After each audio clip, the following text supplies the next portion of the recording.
Hello guys, সবাইকে আবারও স্বাগত আমার ইউটিউব চ্যানেলে। ভারত আর ইংল্যান্ডের মধ্যে চতুর্থ টেস্ট সমাপ্ত হয়েছে আজ। সেখানে ভারত জয়লাভ করেছে 5 উইকেটে। চতুর্থ টেস্টে ব্যাট করতে নেমে ইংল্যান্ড তারা টসে জিতে প্রথম ব্যাটিংয়ের সিদ্ধান্ত নেয়। তারা প্রথম ইনিংস সমাপ্ত করে 353 রানে এবং জবাবে যখন ভারত প্রথম ইনিংসে ব্যাট করতে নামে তখন 307 রানে ভারতের ইনিংস সমাপ্ত হয়।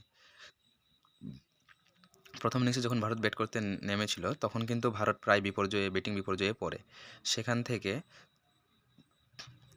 তরুণ উইকেট কিপার ধ্রুব জুরেল 90 রানের একটা অসাধারণ ইনিংস খেলে ভারতকে ম্যাচে ফিরিয়ে আনে।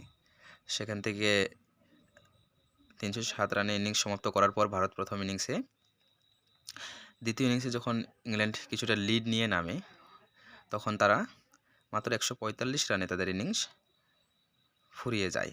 সেখানে ভারতের স্পিন বোলিং বিভাগ যথেষ্ট ভালো বল করেছেন এবং দুর্দান্ত পারফরমেন্স রবিচন্দ্রন অশ্বিনের, কুলদীপ যাদব তাদের অসাধারণ বোলিংয়ের কারণে তাদের ইনিংসটা তেমনভাবে তারা বড় করতে পারেনি আর 145 রানে সমাপ্ত করে তাদের ইনিংস। আর কিছুটা লিড পাওয়া রান সংগ্রহ করেছিল ইংল্যান্ড আগেই, তো সব কিছু মিলিয়ে ভারতের কাছে লক্ষ্য হয়ে দাঁড়ায় 192 রানের।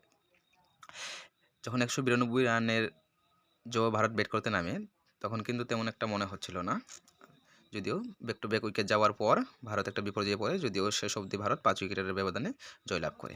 আসা যাক WPL-এ, অর্থাৎ ভারতের মহিলাদের জন্য যে WPL উমেন্স প্রিমিয়ার লিগ শুরু করা হয়েছে, সেখানে গতকালকেও মুম্বাই ইন্ডিয়ান্স খুব সহজেই গুজরাট জায়ান্টকে হারিয়ে দিয়েছে। তারা যেভাবে ব্যাটিং তাণ্ডব চালিয়েছেন খুব সহজেই তারা জয়লাভ করেছেন।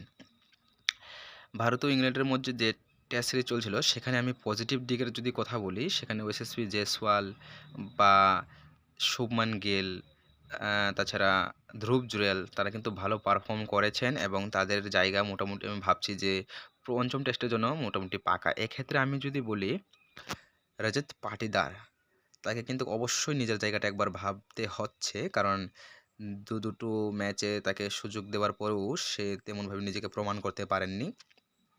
আর আমার মনে হয় না যে এত বারবার কাউকে বিশেষ করে টেস্ট ক্রিকেটে সুযোগ দেওয়া হবে। সো রজত পাটিদারকে অবশ্যই একবার ভাবা উচিত। তার নিজের যদি পঞ্চম টেস্টে যদিও তাকে খেলানো হবে কিনা সে বিষয়ে একটু সংশয় রয়েছে। আর এই বিষয়ে তাকে অবশ্যই ভাবতে হবে যে কী করা উচিত। গাইস, আমার চ্যানেলটি সাবস্ক্রাইব করুন, সাবস্ক্রাইব করে আমাকে সাপোর্ট করুন। আপনাদের সাপোর্ট অনেক অনেক প্রয়োজন।